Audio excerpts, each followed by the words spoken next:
حکومت هرم کردستان بردوام پشتوان و هاریکار و پیشکشکار خدمتگزاریان هم بو پیشاوران هم بو کاسبکاران جی و بردوام سرک وزیر هرم کردستان اشتکازی لسر وی چنده دکتن کو او بردوام پشتوان پیشاور و کاسبکار هرم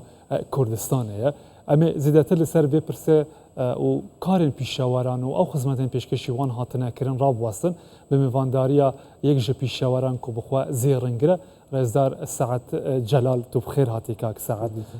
تواكو استا اواني كخدمتاني حكومه هرم كردستان بيشكيشي بيشاوران كردوا ايواش بشكل لو بيشاوران لناو بازار دكار دكان روجانا شون دبينن چن والله بسم الله الرحمن الرحيم براستي دعم بالبشتي حكومه هرم كردستان زور لبو كاسب كاران بتايبتيش مثلا او كابيني كوادي بينين بله امانه اما بجرينوا طبيعي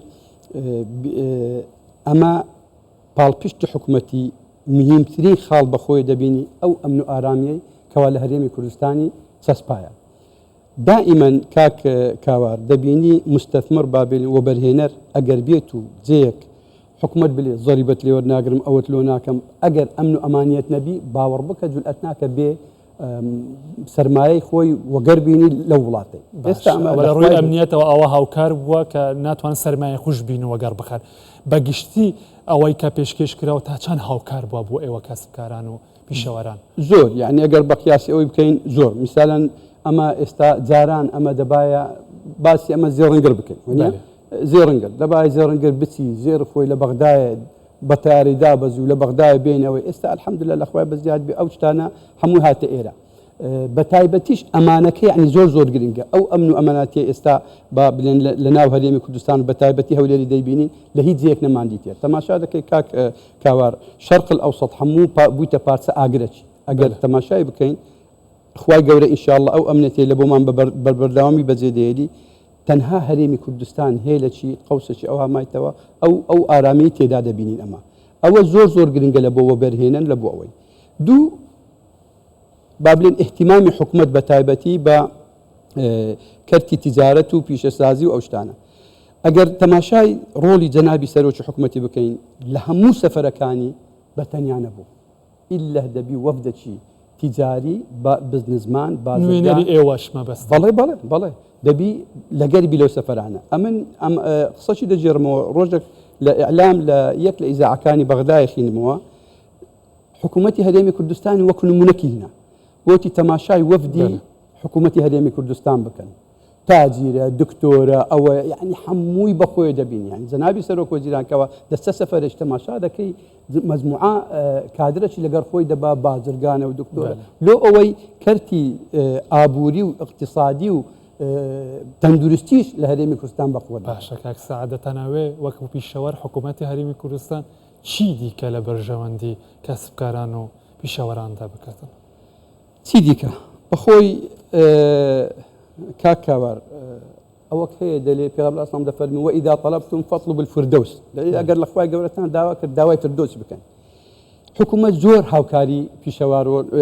كاسب كارانو او كده بلام اما زياتر ماندي لو لبري اما تماشى حكومتي دكين زور تواناي زياتري لويه كاكاور سرراي او حمو قيراني تماشى كورونا حصاري اقتصادي بابلين تماشاي دكين بغداكو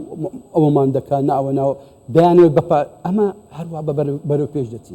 اورو تماشاي بابلين كرتي تجارتي بكين اورو اگر براور بكين لقد 3 سال بيش استا روج بروج برو باش دتي ان شاء الله وبرو باش تجدتي رانا وسطي باشا امانه تاچند توانیویەتی دەرفەتەکانی کار بوو پیشەوەران و کاسبکاران بڕەخسێنێتن لە بوارە جیاجیەکاندا کاک سعد بەڵێ کاکەوەر باس لەوەی دەکرێت پێغەمبەر لە قورئان عفوا فاسألوا أهل الذكر إن كنتم لا تعلمون أورو حكومتي هريم بابلين أمن زيرنجرم دتان باسي زيرنجري بكم بس باسي هلي كارت كرت تازة زنابت يك نمونة لو دينم أمن حفتك بيش استا لدبي بوم مثلا برادرك تلفوني لو كردم قلت برادرك دي بتبيني لو دي بي استثماري لدبي بيني لهوليري بكا یەک لەوانە بابلێن پاڵپشتی حکوومەتی بی لە کارەکانی یعنی بابلێن پرۆژێکی زۆری هەیە یەک لەو پرۆژە جوانانە کە جەنابیان ئەو برادرە باسی کرد طبعاً ئیماراتیە ناوی کاکوەلیدا بەخۆی سیستەمی ئەلکترۆنی حکوومەتی دوبەی دانایە گوتی پێم باشە بێم یارمەتی حکوومەتی بدەم سیستەمێکی ئەلکترۆنی لێرە دابنێن لێک لەو نمانە مەسەلەن گوتی ئەمە دەتوانین هەلی کار کوڕ زیادکەینەوە بابلێن حکوومەت ئەوڕۆ لە سەعات 8 سبەینی حتا سەعات 3 ئێوارێ دەوامی هەیە لە 3 حتا 12 شەوێ ئەمە دەتوانین نووسینگەی وەرگین طبعاً بە تەخویلی بە چاودێری حکوومەتی هەرێمی کوردستان ئەو کارانەی بکەن گوتی دەتوانم دەنەوێت ئەوەی کە هەیە پێش بخەن حکوومەت هەرێمی کوردستان و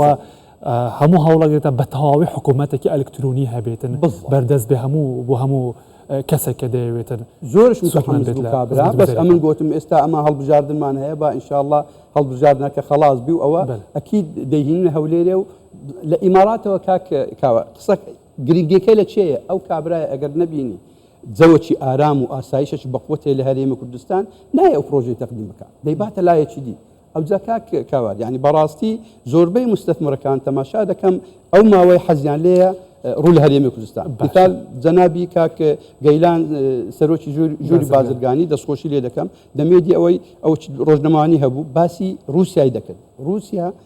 200 میلیۆن دلار بەگەری هینایە و بۆ بەرهێننی هینای لە ناو ئەمە دەمیزی مەسەر ئەو خاڵە کاک سەعات ئەم پاڵپشتیانە تاواکو چەندەوەی کە تو دەبینی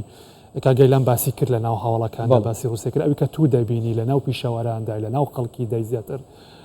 خوشت وەکو هاوڵاتیەک ئەو پاڵپشتیانەی کە حکوومەت پێشکەش دەکاتن بە کەسبکاران و پیشەوەران تا چەند کاریگەری ئەرێنی لەسەر جوڵای بازرگانی کردووە بەتایبەت ئەگەر بازار باسی بازاری ئێوە بکەین زێڕەنگران بکەین زێڕەنگر کاک کاوار زێڕەنگر بەڕاستی دەورەی زۆری هەیە لە بۆ ببتە دەواازەک یاخود ئاوێنەی ئەمن و ئاسایشی هەر وڵاتێک ئەگەر کاتت هەبی نمونەی لۆ دبژێڕمەوە ئەمن فترێک پێشستا چوومە یەک لە وڵاتە ئەوکان بریتانیا بوو با ئەو نازانم ئەوەی پرۆتۆکۆلی ئەوەی ڕێدەدا باسی ئەوی بکەن یان باسی چێت ئازادی هەرکە شتێک باس پێ مەسەلەن چوون زانیاریمان پێ بدەین برادرێکمان هەیە زێڕەنگرە لەوێ چوون تەماشام دەکرد لە دوکانێکی دانیشت بوو واللهی دوو ئەوەی بابلێن حاجزی ئاسوونی دانرا بوو تەلەفۆنەکەم دەرکەم لێدا دەرکەی کردەوە بەکارەبای دەرکەی دووەم گوتم کاکە ناوی کاک مەزەر بوو مەزەر ئەوە چی ئەوە زێڕەنگرە لەگەرمان لە ئەوە لە ناو زێڕەنگران گوتی کاکە فترێک پێش تا ماتۆڕێک ئەو هاات بە ئەوەی سەریعی لە بۆم هاتە ژۆرێ زێڕەکانی برد و ڕۆی لە ناو بریتانیە کاک کاوار بەڵام ئێستاوەرە ناو زێڕەنگران تەماشای ئەو زامخانای بکە ئەو زێڕانەی تێدایە دوونێ ئەمن ئەو ها دەسڕام لە ناو زێڕەنگران باسی ئەو ئەمن و ئەمانەتیامان دەکرد دەمگوت توخوا ئەمانەتەن کامتان شەوان کە لە مالێ دەنووی فکری لەکن زێڕەکەیتی واللهی کەس نەیگوت ئەمن فکرم لەکن زێڕەکەی کەوا زۆر شتشی ئەوەی بەقیمەتەوە لۆ ئەوە پاڵپشتی ئەمن و ئەمانەت زۆر باشە کاک سەعات گەلێک سپاس کاک سەعات جەلال زێڕەنگەر و ڕاوێژکار لە سندیکەی زێڕەنگەران سپاس بە ئامادە بوون ئەمن خەبەرێکی خۆشم هەیە ئەگەر ڕێ بدەی بڵا کورتی کات محەدەدە فەرموو بەڵێ والله ئەمە ئەوڕۆ دەستگایەکی خێرخوازیمان وەرگرتیا بە ناوی قەیسەری هەولێر کە قەسەری هەولێر ئەو ماوەیە ئەگەر ئاگات لێبی نازانم ئەوەی زۆر ئەعلامەکی زۆر بەخۆتی وەرگرتیا ئەوجا پێم خۆشە دوو کاری زۆر گرنگمان هەبووە تەقدیممان کردێ لەو دەستگایە یەکەمیان کەوا ئەوڕۆ زۆر سپاسی حکوومەتی هەرێمی کوردستان ئەوە یەک لە ئاسانکاریەکانی حکوومەتی هەرێمی کوردستان بوو لە بۆمە کەوا بە تایبەتی جەنابی کاک فەلاح سەرۆج فەرمانگایەکە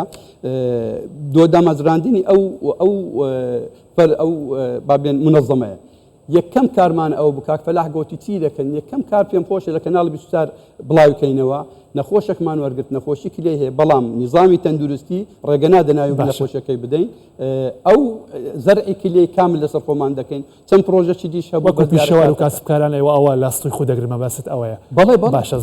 ئەوە ئەگەر اقتصادمان بەقووەت نەبی ئەمە ناتانین ئەوەی زۆر چاکە زۆر سپاس بە هیوای هەر بەهێز و بەهێزتر ببن کاک سەعات جەلال لە هەموو لایەکەوە سپاس بە ئامادەبوونتان